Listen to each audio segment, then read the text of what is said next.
Let me give my first win and fail of the week to you guys with a big fail. There has been some knock-on effects to spending so much time on Zoom during the pandemic. Apparently, research has shown that the longer you look at yourself on Zoom, the more you hate your face. And it turns out that things like Zoom happy hours, Zoom class, and just general digital meetings are actually not beneficial for mental health, and they have backfired. But that's a fail, but let's give a win. I'm realizing that I have a lot of fails. Here's a win. Esports fans. Who in here is an esports fan? Because you're gonna get a big win today. Finally, the thing you've been asking for the most is here. If you are an esports fan, what is the one thing you've been looking for? NFTs, that's a good one, but no. A life? No, silly. A brand new Lexus. Finally, there's a Lexus that allows you to represent your favorite esports team, 100 Thieves. And all it does is start at a low price of $42,500. Easily affordable for the average esports fan. Drive around in style in your brand new 100 Thieves Lexus. A partnership that just makes sense, dude. Just makes sense. Speaking of esports, let me give you a fail. I want to give a fail to the concept of falling off. People that used to be legends in whether it's sport or anything, but then they fall off. I was so disappointed because back in the day, I was really into StarCraft 2. And one of the players I was a big fan of was this guy, Impact. And he was such a great player, such an all-star, such a legend. And it really cuts me deep to see that he's fallen off when I found out today that this is him now. He doesn't even play StarCraft anymore. It's like, come on, dude. What the hell? What the hell happened? You don't even sit around and grind StarCraft for 14 hours a day anymore? Can you imagine someone falling off harder? Jesus, dude, it's like embarrassing. Playing StarCraft, playing balloons. I'm giving a fail to McDonald's. And you're thinking, why? They've been a successful business for decades. They're doing quite well. In fact, they're one of the few top companies that is up. Their stock is up in the past year. Almost everyone else is down. McDonald's is up. They've survived this crazy environment quite well. They've been able to adjust their prices. They've adjusted their stores. They're doing quite well. But now they have competition. Because after they pulled out of Russia, all of the stores got taken over. Rather than shut down the stores, Russia has reopened them with new branding. And now this is what McDonald's looks like in Russia. This is what they're doing. And in fact, they're not just rebranding them, they are reusing the same stuff and scribbling out the McDonald's logo with pen. This is a McDonald's ketchup packet, and they're just scribbling over the logo with pen. And so this is fierce competition coming out of Russia. This is their logo if you want to see a close-up of it. They have said the following. This is 2 fries and an orange burger. The green background, the press office of Russia told CNN, symbolizes the quality of products and service that guests are accustomed to. I don't know how a green background symbolizes that, but I really feel it. Actually, there was interviews done with some of the customers. They just opened these stores recently. They asked this 19-year-old who knew nothing about anything and was just kind of there to eat. They asked him whether it was a contradiction to be showing his support for Russia while eating American-style fast food. And he said, the rest of the world sees us as aggressors, which we are. We invaded a sovereign state by law. There's a lot of issues right now. To be honest, I am just here to enjoy some good old McDonald's, man. He basically didn't know shit and just wanted McDonald's. Thank you to Public.com for supporting Marketing Monday yet again for another week. I will say a couple things about Public that I do honestly believe. Number one, it is the cleanest and easiest to use trading app that I've ever used. But number two, and most importantly, its business model is not unethical, unlike its competitor. I would not accept it unless that was verified. They do not make money by selling information on your trades to hedge funds. They also allow you to invest in shares fractionally, so you can buy as much or as little as you feel appropriate so you don't overbuy or overspend. I think one of the most interesting ways to use an app like this, especially when you're young, is to put in like $5, whatever, small amount, and just buy things you think might go up or things you are interested in investing in to see what happens. To not actually put risk any money, but just to test yourself, just to learn, just to have some stake in the game so you can look at it. I think that's one of the best ways to go. It's a pretty cool app. I highly recommend it. I use it in the morning, check my portfolio. And if you want to get up to $300 in free stock, go sign up, check it out using public.com/Atrioc. Let's give a win to the Brave. Let's give a win to the Brave. 4 simple words that have been whispered by the intrepid since the time of the Romans. Fortune favors the brave. Well said, Matt Damon. Fortune favors the brave.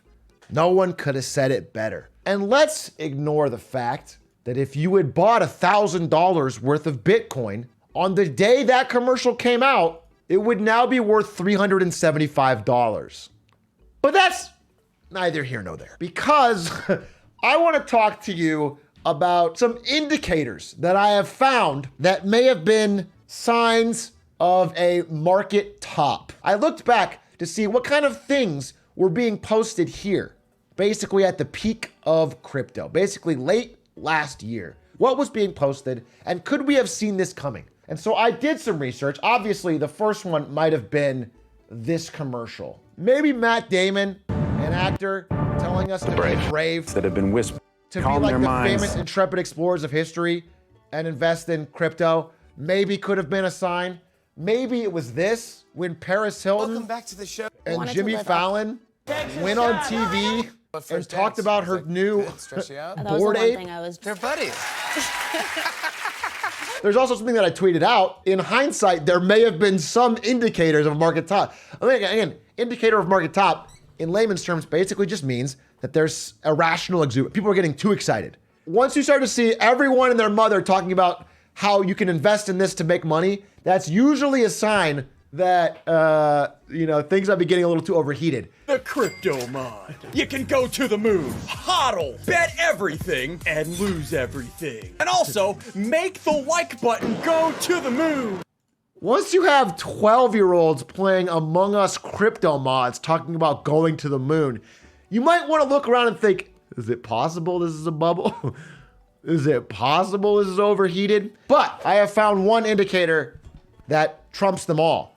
That's better than all of them. And I think this actually made me feel at ease. I went back and I found a way to search YouTube by date. And I found a video from literally the exact day that crypto peaked. Because I want to give a fail here, a mid-rant fail to Pikachu. I want to give a mid-rant fail to Scooby-Doo. Who the hell can remember them after this? My plan with VeeFriends is to make Patient Panda as famous as Pikachu. It is to make, Empathy Elephant as famous as Scooby-Doo. And either I'm going to have the talent to do it or I'm not. But I mean, who can remember Scooby-Doo and Pikachu in the face of the glorious light of Patient Panda? I know we're all in on Patient Panda. I know we're all in on Empathy Elephant. I can hardly imagine a world without Empathy Elephant, to be honest. This is literally a video posted from the exact day the market peaked. These words uttered by Gary Vee were the last time crypto was at its peak. The second he uttered, I'm gonna make Empathy Elephant as big as Pikachu, it was all downhill. I know a lot of you are worried about inflation. Inflation is causing the prices of everything to go up, especially energy. Specifically, for most people, gas. It's going way, way up. It's causing knock-on effects and everything. When the price of consumer goods, like what sells at Target and Walmart, goes up, that's one thing. You can just reduce demand.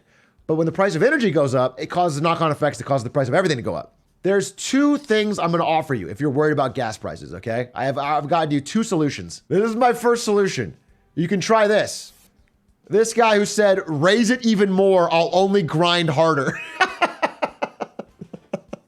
If you want to be an absolute giga chad, if you want to just grind your way, I go to my local gas station and ask them to pump it up, dude. I'll pay double. Just ups my grind. That's your first option. Your second option is to go to this gas station in Rancho Cordova, California, because the manager here fucked up and listed it for 69 cents and was immediately fired after a line appeared around the block and they pulled out $16,000 of gas.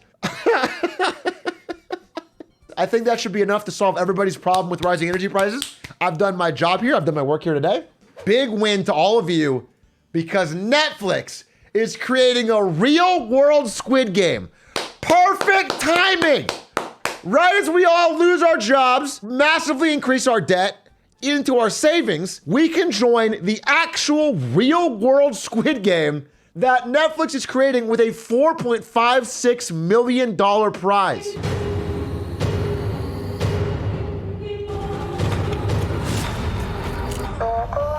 The biggest risk is not playing. Yes. This is what the show was about. This was the point of the show. When the director decided to write about labor struggles in Korea and turn it into a dystopian game show, he wanted it to become a real thing where real people who need money would compete. And that is fucking awesome. That is fucking awesome. They haven't announced whether or not they're gonna murder the contestants, but if they don't, isn't it basically just a Mr. Beast ripoff?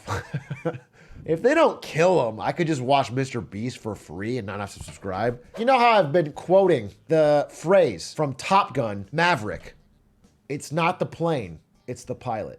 I think it's a powerful phrase. Guess what? It turns out it's true because an experienced pilot like Tom Cruise was able to pilot his movie to become the highest grossing movie of the year, becoming one of the first non-Marvel movies in a while to hold the distinction. Tom Cruise literally passed Doctor Strange. It's been a while since this has happened. It is the second movie ever since the pandemic to cross $400 million in the United States alone, which is a massive number, even pre-pandemic. So pretty crazy that he's still got it in him. If you are one of the people who are hunting for a job right now and you want to get in a fast-growing field, there is a startup called Milk Road, I believe. Your smart, no BS friend who tells you about the most interesting stuff going on with crypto. Okay, it's a daily newsletter. This guy wanted to get hired at Milk Road, so he did this. There's gonna be a lot of people with those qualifications, so I'm just gonna move straight to the end. Moving straight to the end, I mean, I'm gonna buy a gallon of milk and drink it.